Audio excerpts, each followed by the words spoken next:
Good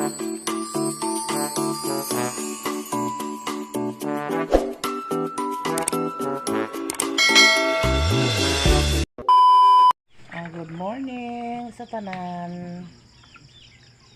Maaga tayong gumising ngayon guys. Kasi schedule ka ngayon sa pag-deliver nila sa ating walis tambo. Sama si Donnie pag-deliver sa ating walis kasi medyo madami na yung ating tapos kasi tinulungan ako sa binalay ko guys. So yung mama ni Marco, isang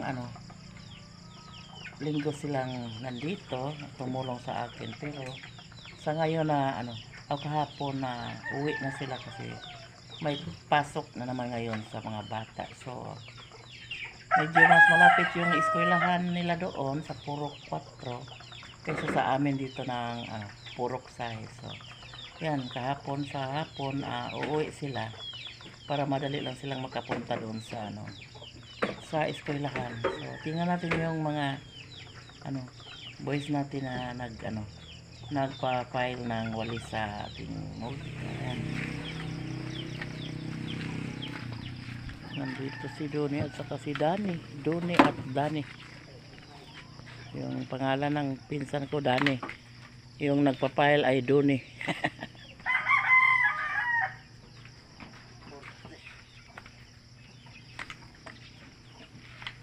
Meron tayong natapos sa paggawa ng 500 plus na walis. Basa-basa pa doon, oh. Ayaw, di ayaw. Paragi lang tayong may color na yellow at saka green. Kasi naubusan tayo ng kulay pula.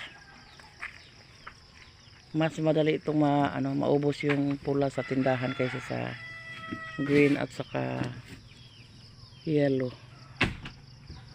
Yan. Kunti lang tuloy yung ating pula.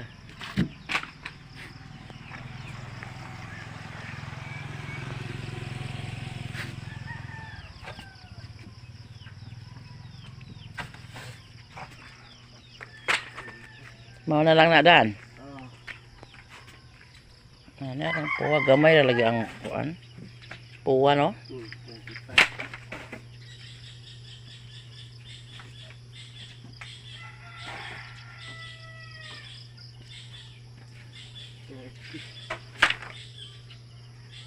Binilang. Parang walang na malaman kung ilan yung sobra ng 500 pieces.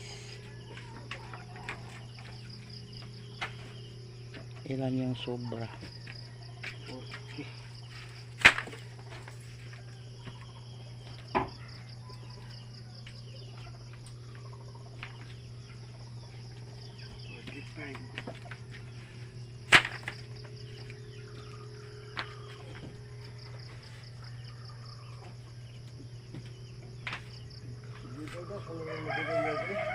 $50 to?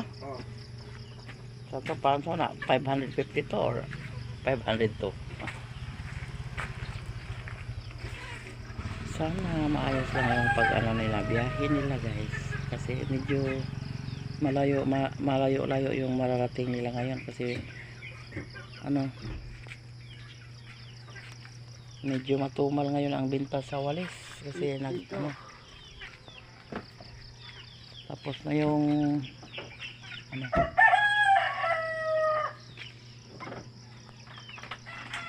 bago pa yung pasok, so medyo malakas-lakas yung binta, lalong-lalo na sa mga eskwelahan. Ngayon doon sila sa mga bayan kung saan kaya yung marating nila ngayon kasi dami yung dami yung ma-deliver nila. So si ate lang guys OJT mo na yung uniform sa OJT day? College of Business and Accountancy. Sakay na lang siya sa papa niya ikaw pronsit day. Si Daniel Arloyo. Sakay daan. Sana maubos yung ano natin, walis natin. Kasi maaga si ate lang nag ano, OJT doon sa office nila siya na-assign. Hi! Bye! Ayo-ayo! Sana maubos yung ating walis, Lord. Kasi ang daming ano, daming bayaran. Mag-exam lang naman si ate lang ngayong first week sa nape. Anong nagdagandagal makas nape? May ayaw siya. Mo kuyog ka, sabay ka lang sa school. Yan si Snappy, nakawala na sa kanyang bahay kasi nag-widening yung ating na-disturbo siya sa mga heavy equipments.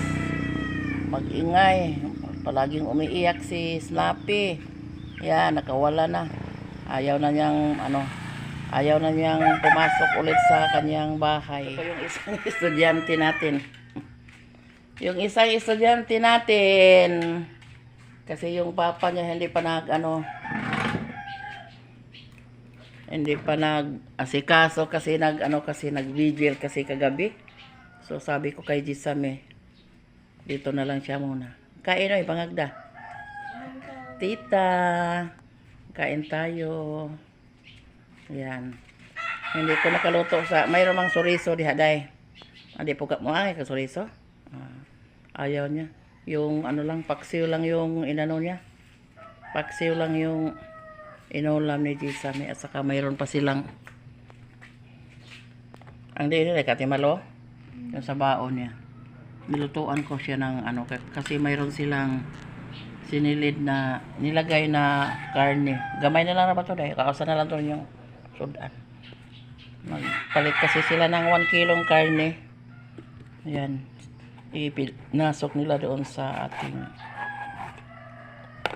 refrigerator na sira. Yung dagwa. Yung sa ating refrigerator. Yung purma.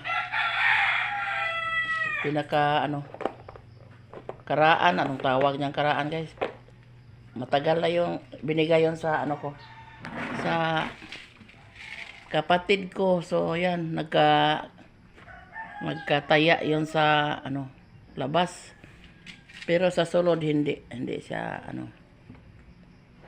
minsan ko lang yan paandarin kasi yung na mga refrigerator noon yung mga luma di ay ang karahan luma di ay yung mga luma ay malaki malakas ng kuryente. So pinagtiyaga ko na lang, guys, kasi kapag mayroon kaming mabili na isda at saka yung mga isinilid sa mga anak ko na pang ulam sa mga bata, so pinasok nila dyan. Pag wala ng laman papatayin na natin kasi malakas kumain ng kuryente yung luma nga refrigerator, guys. Di na ka? Busog na ka? Daghan na kang nakaon? Sige, inom na ka. Huwag ka igatas, day? Di ko mo inom. Saan na lagi mo inom man ka? Ha? Ayaw niya ng gatas na may init. Bugnaw may imuha din, no? Yung hindi hot water, yung maligam-gam lang yung ganahan ni Jisame sa tupa sa gatas. Sige lang kayo, pabili ng gatas sa papa niya. Dito tayo sa ating kalsada ngayon. Maganda na yung kalsada natin, guys, oh. Ito na yung ating kalsada ngayon, guys. So siguro bukas bubuhusan na nila ng simento. Maning natumba maning ilahang barrier. So ito na mga barrier. Sabi ni Lolita, maganda na yung daanan namin dito. Sana natupad na yung mga mga wish namin noon na masimento na yung kalsada natin. Siguro pag dumating ang araw na kay sabi nila ay ma-central highway na daw ito. So central highway, so marami nang dumadaan dito. At saka ano, pag matapos na ito bala kong guys, magtinda ako ng mga ulam dito kasi dadaanan, maraming dumadaan dito kasi mayroong eskwelahan na college doon sa unahan, doon sa may highway, hindi masyadong malayo dito sa amin. So ayan, bala ko magtinda ako ng mga ulam dito at saka kunting sari-sari store lang pag in God's will, pag makakita na tayo ng makatrabaho na si Ate Lang. Ayan yung bala ko. Pero ipag-pray pa natin sa Panginoon na sana matupad yun. Basta yun yung bala ko habang